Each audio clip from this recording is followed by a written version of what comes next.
तपाई बोल्नुस् गुगलले टाइप गरिदिन्छ। साथीहरु जमाना यस्तो आयो कि तपाई बोले मात्र पुग्छ। टाइप गर्न त गुगल छँदैछ नि। जुनसुकै कुरा चाहे चिठीपत्र होस्, लेख रचना वा परीक्षाको प्रश्नपत्र, जुनसुकै कुरा बोलेरै टाइप गर्न सक्नुहुन्छ। कम्प्युटरमा टाइपिङ नजान्ने र ढिलो टाइपिङ गर्नेलाई त यो गुगलको भोइस टाइपिङ साह्रै गजबको हुन्छ। साथीहरु यस्तै खालका भिडियो आउँदा दिनमा पनि ल्याइराख्नको लागि मलाई यहाँहरुको साथ सहयोग आवश्यक परिरहन्छ। त्यसैले भिडियोलाई एक लाइक र च्यानललाई सब्स्क्राइब गर्न नभुल्नु होला। यति भन्दै आउनुहोस् आजको भिडियो सुरु गरौँ। गुगल डक्समा भोइस टाइपिङ फिचरमा काम गर्नका लागि सबैभन्दा पहिला एउटा web browser, internet browser open गर्नुहोस्। जहाँ चाहिँ docs.google.com टाइप गर्नुहोस्।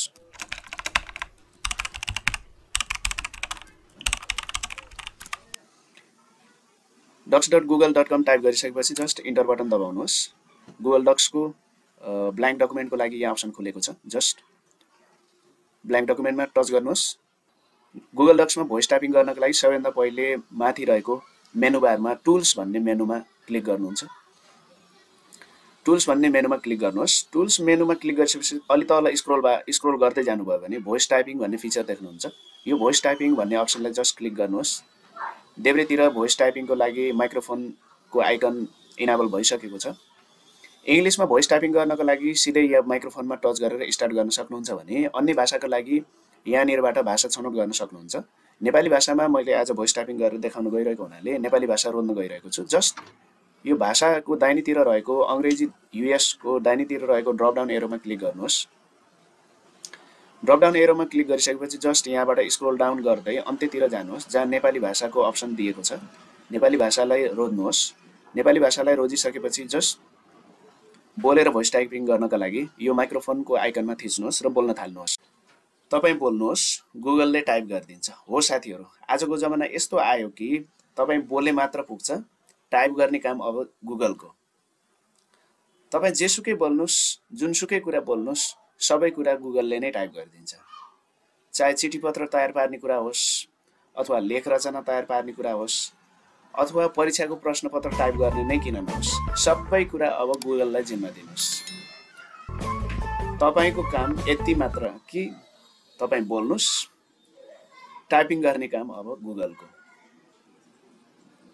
यति भनेर यहाँ माइक्रोफोनको आइकनमा टच गरेर गुगल भोइस टाइपिङलाई रोक्न सक्नुहुन्छ र फेरि पनि त्यसै यही आइकनमै टच गरेर टाइपिङको कुराहरु फेरि टाइपिङको कामहरु फेरि स्टार्ट गर्न सक्नुहुन्छ। जस्तो कि म यहाँबाट इन्टर बटन दबाएर तल झरे र यहाँ प्रश्न नम्बर 1 लेखे। 1 मा चाहिँ नेपाललाई कतिवटा जिल्लामा विभाजन गरिएको छ,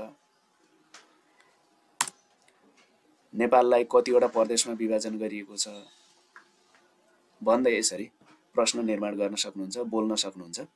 यति गरिसकेपछि जस्ट यो भोइस टाइपिङमा टाइप गरेका सबै कुराहरुलाई सिलेक्ट अल गरेर कपी गरेर सेभ गर्न सक्नुहुन्छ अथवा साथीहरुलाई पठाउनका लागि जस्ट फाइल मेनुमा गएर यहाँबाट डाउनलोड पनि गर्न सक्नुहुन्छ, शेयर पनि गर्न सक्नुहुन्छ। विभिन्न प्लेटफर्ममा शेयर गर्ने अप्सन यसले उपलब्ध गराउँछ।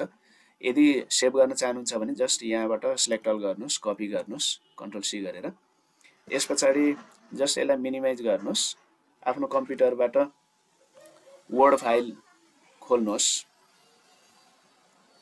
वर्ड खोलिसकेपछि यसैमा जस्ट पेस्ट गर्नुस्। यहाँनिर सबै लेखेका कुराहरु तपाईलाई उपलब्ध हुनेछन्।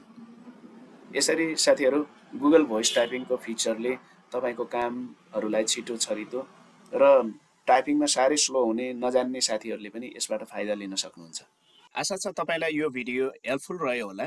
यस्तै खालका अन्य भिडियो आउँदा दिनमा हेर्नका लागि र नोटिफिकेसन प्राप्त गर्नका लागि च्यानललाई सब्स्क्राइब गरी छेउैमा रहेको बेल आइकन थिच्न नभुल्नु होला।